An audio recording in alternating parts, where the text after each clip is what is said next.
وعلیکم السلام ورحمۃ اللہ وبرکاتہ۔ جیسا کہ آپ نے سوال کیا کہ تراویح کی نماز کیا ہے، سنت ہے، واجب ہے یا فرض ہے، اور دوسرا سوال آپ کا یہ ہے کہ تراویح کی جماعت کے ساتھ نماز پڑھنا کیسا ہے، اور تیسرا سوال یہ ہے کہ تراویح کی نماز کیا بدعت ہے، اگر بدعت ہے تو کون سی بدعت ہے، اور بدعت کی کتنی قسمیں ہوتی ہیں۔ تو الجواب بعون الملک الوہاب۔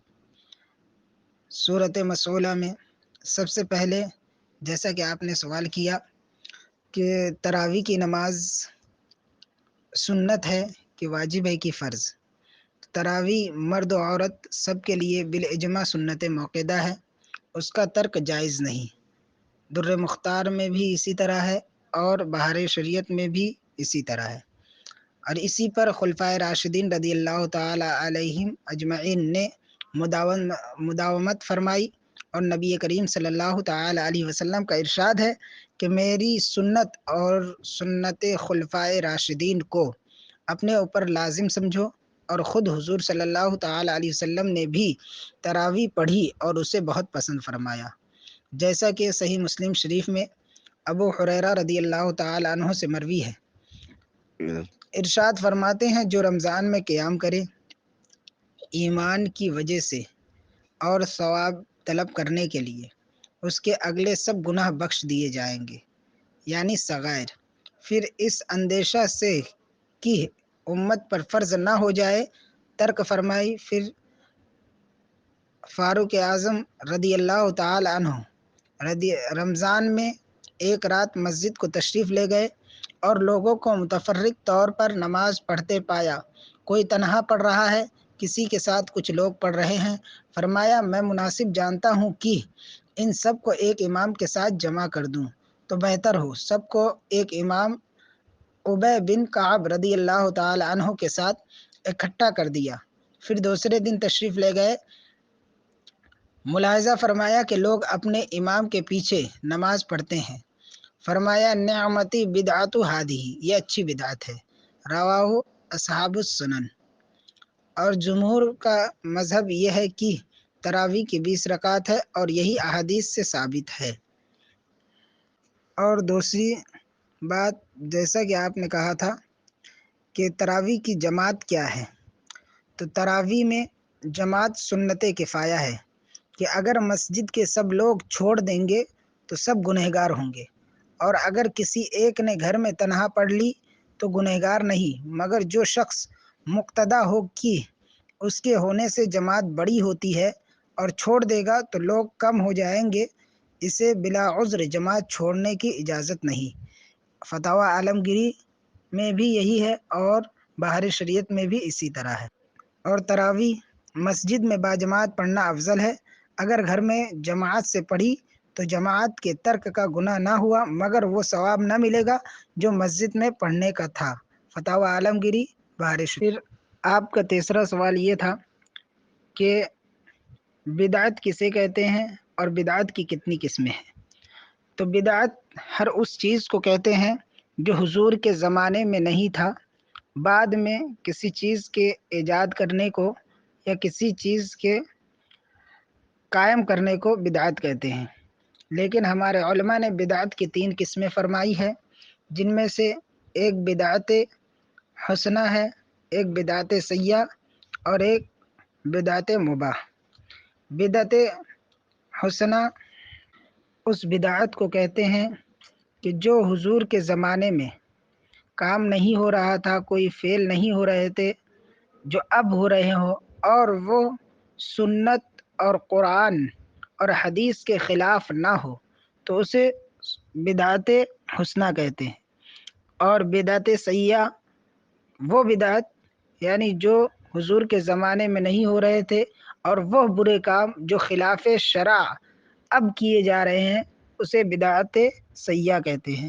اور بدعت مباح وہ بدعت ہے جو حضور کے زمانے میں نہیں ہو رہا تھا، اب ہو رہا ہے، لیکن نہ وہ خلاف شرع ہے اور نہ ہی اس کے کرنے میں کوئی اجر و ثواب ہو، تو ایسی بدعت کو بدعت مباح کہا جاتا ہے۔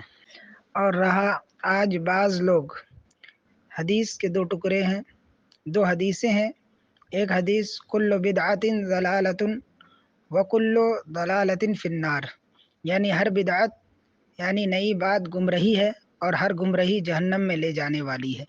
صحیح ابن خزیمہ جلد 3 صفحہ 143، حدیث نمبر 1785۔ اور دوسری حدیث شر الامور محدثاتها وکل بدعت ضلالہ، یعنی بدترین کام نئے طریقے ہیں، ہر بدعت یعنی نئی بات گمراہی ہے۔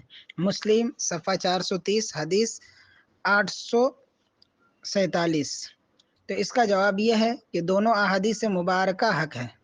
یہاں بدعت سے مراد بدعت سیئہ ہے، یعنی ہر بدعت ہے، ہر بری بدعت، اور یقیناً ہر وہ بدعت بری ہے جو کسی سنت کے خلاف یا سنت کو مٹانے والی ہو، جیسا کہ دیگر احادیث مقدسہ میں اس مسئلے کی وضاحت موجود ہے۔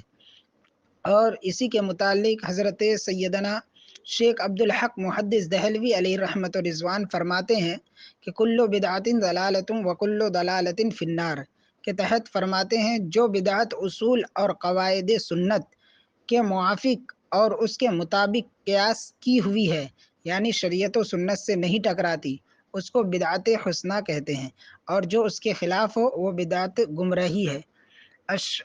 اشیعۃ اللمعات جلد 1 صفحہ 135۔ اور آخر میں یہ بات بتاتا چلوں کہ بدعت حسنہ کے بغیر گزارا نہیں ہو سکتا۔ اچھی اور بری بدعات کی تقسیم ضروری ہے، کیونکہ کئی اچھی بدعتیں ایسی ہیں کہ اگر ان کو صرف اس لیے ترک کر دیا جائے کہ قرون ثلاثہ یعنی شاہ خیر الانام صلی اللہ تعالی علیہ وسلم اور صحابہ اکرام رضوان اللہ تعالی علیہم اجمعین، تابعین اعظام اور تبع تابعین اکرام رحمہم اللہ علیہ کے انوار میں نہیں تھے تو دن کا موجودہ نظام ہی نہ چل سکے گا، جیسا کہ دینی مدارس، ان میں درس نظامی قرآن و احادیث اور اسلامک کتابوں کی پریس میں چھپائی وغیرہ وغیرہ، یہ تمام کام پہلے نہ تھے، بعد میں جاری ہوئے اور بدعت حسنہ میں شامل ہے۔ رب مجیب عز و جل کی عطا سے اس کے پیارے حبیب صلی اللہ تعالی علیہ وسلم یقیناً یہ سارے اچھے کام اپنی حیات ظاہری میں بھی رائج فرما سکتے تھے، مگر اللہ عز و جل نے اپنے محبوب صلی اللہ علیہ وسلم کے غلاموں کے لیے ثواب جاریہ کمانے کے بے شمار مواقع فراہم کر دیے، اور اللہ عز و جل کے نیک بندوں نے صدقہ جاریہ کی خاطر جو شریعت سے نہیں ٹکراتی ہے ایسی نئی ایجادوں کو جاری کیا۔ کسی نے اذان سے پہلے درود و سلام پڑھنے کا رواج ڈالا، کسی نے عید میلاد النبی صلی اللہ علیہ وسلم منانے کا طریقہ نکالا، پھر اس میں چراغاں اور سبز پرچموں اور مرحبا کی دھومیں مچاتے جلوس میلاد کا سلسلہ ہوا۔ پھر انہی میں سے ہے کہ قرآن میں جس طرح آج ہم اور آپ دیکھتے ہیں کہ اعراب لگے ہوئے ہیں، یہ حضور کے زمانے میں اعراب نہیں لگائے گئے تھے۔ اور اسی طرح جس طرح آج ہمارے پاس قرآن بالترتیب پاروں کے اعتبار سے، رکوع کے اعتبار سے موجود ہے، تو ایسا حضور کے زمانے میں بالترتیب ضخیم کتاب کی شکل میں نہیں تھا۔ تو یہ تمام چیزیں جو بدعتیں پائی گئی تو یہ تمام بدعت حسنہ ہے، جیسا کہ تراویح کی نماز بھی بدعت حسنہ میں سے شامل ہے۔ اللہ عالم بالصواب۔